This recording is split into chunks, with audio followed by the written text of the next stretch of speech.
We had some really great people doing the voices in the show, and many of them carried on to the movie. You know, start with Frank Welker playing Megatron.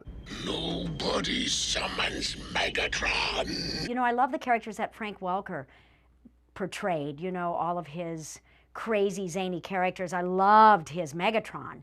More than you imagine, Optimus Prime.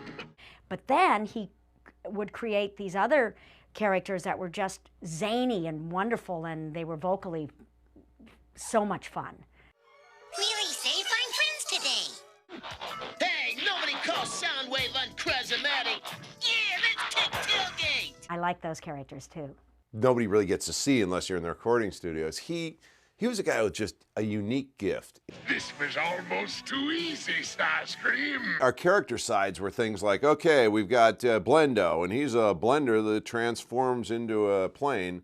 So we're going to want a sound effects, a little bit plane engine, and a little bit blender, and let's put some bubbles in there, like there's some water in the blender, and Frank Welker would come up and Yeah, to destroy Unicron. Unicron, Puma. Eliminate even the toughest brains. and then you had as Peter Cullen played Optimus Prime. One shall stand, one shall fall. I mean, that voice just defined that character. Megatron must be stopped, no matter the cost. We always thought of Optimus Prime as kind of a John Wayne kind of a character. I thought you were made of sterner stuff. He was just your solid, sturdy guy, and you couldn't imagine that character without that voice. Now, all we need is a little energon and a lot of luck. And you had, on the other end of the spectrum, you had guys like Chris Latta, who was Starscream, who was a stand-up comedian. He wasn't a guy who, his whole career hadn't been coming in doing voices for cartoons. He was somebody, I think, somebody spotted in New York doing stand-up and said, this guy'd be great for our shows. And he brought a whole edge to the party. Do I hear a second on that?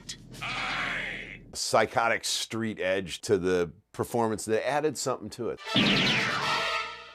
Somehow that stuff, and sort of everybody reacting to this, this edgy energy in the room, shows up on the screen. You're an idiot, Starscream. But for the movie itself, they wanted a certain amount of marquee value, so you had people who were not regular characters in the movie. You had, Judd Nelson, who was very hot at the time. If you're gonna ride, Dano, ride in style.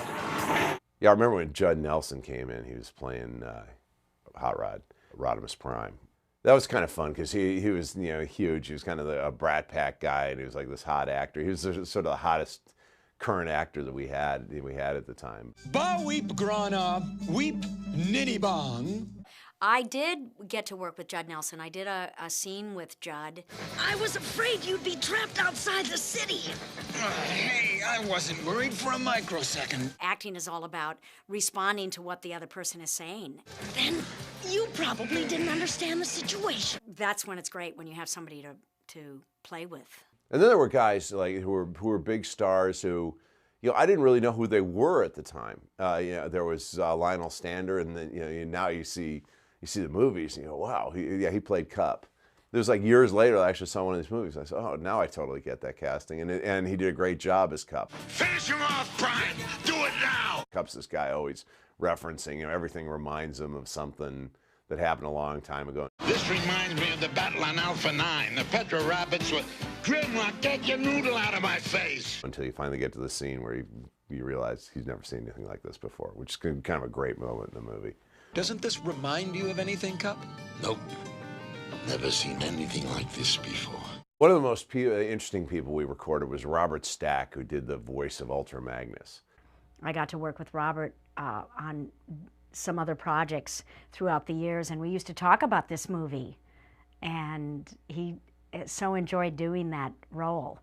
Prime, you said the Matrix would light our darkest hour. So like the real Robert Stack was coming in to do a character, and I mean, that was kind of huge.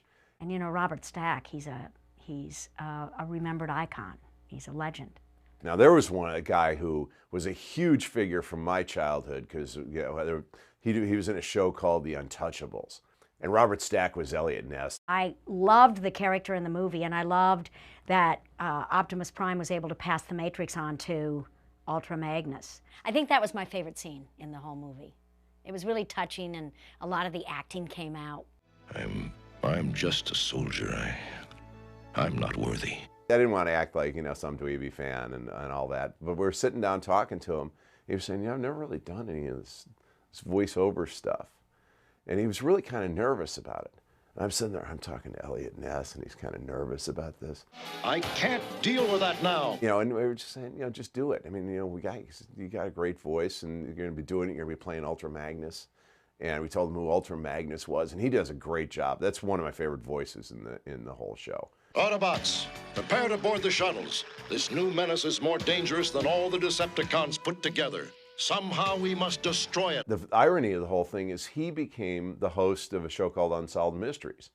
And if you listen to the voiceover he did in that show, it's some of the creepiest voiceover I've ever heard. It was, he could take, a rather mundane murder case and turn it into, a search for the Loch Ness Monster. It was great. So hopefully we did something to help him on his voiceover career. Come on, showtime's over. We've got work to do. Leonard Nimoy was wonderful too. He's Mr. Spock on Star Trek. We all know that. So the thing is, though, he came in and he said, "Do you have a bathroom?" And we said, "Yes, it's right over there." And he went in and he did vocal scales for 20 minutes. And then he, just really getting his voice ready. And then he came out and he said, "Now I'm ready." I will rip open Ultra Magnus and every other Autobot until the Matrix has been destroyed. I remember the day Orson Welles came in. I am Unicron. We decide, Unicron. We use Orson Welles. There was this famous audio tape of Orson Welles just reaming some sound engineer, and this was this fear object for every voice recording producer and animator. So, and this guy Orson Welles just ripped this guy up one side and down the other, and you think, oh man, I'm going to be in the room with that guy. And I asked him, I said, "Well, tell me, Orson, how do you feel about the fact that this tape has gone around the industry?" He said, "I rather like it. It intimidates people before I arrive." Excellent. So Orson Welles comes in. He was a little bit late, I mean, he was a huge guy. I mean, he was, I'm 6'5", and he was probably about the same height as I was, but he weighed like 450 pounds by the time we got him. You exaggerate. He came in and he said, "I understand I'm playing a whole planet." Then it pleases me to be the first. But he was great. The whole thing that was interesting is we had the time where all the techs were doing the mics and all that. I remember we were talking about the Mercury Theater, and we were talking about his character, and he thought it was, I think, kind of fascinating that I'm playing a giant planet. Perhaps I misjudged you. Then when he read his line, oh no! Right away, I don't think I can use that. What a fool. Obviously, he's just not in really great health. He was in a wheelchair when he came in, but he could sort of walk over to the recording thing. His voice is like, almost like, how are we going to use, his voice? And you sort of hear him wheezing a little bit. Then we put synthesizer, make his voices make gigantic and strong. This is my command. You are to destroy the Autobot matrix of leadership. It is the one thing, the only thing that can stand in my way. It's not that we're 100% his voice, but we pretty much made his voice good, Proceed on your way to oblivion. Then really sorry, this is after 2-3 months he passed away. This is the last, this is the last of his voice on Transformers. Destiny, you cannot destroy my destiny.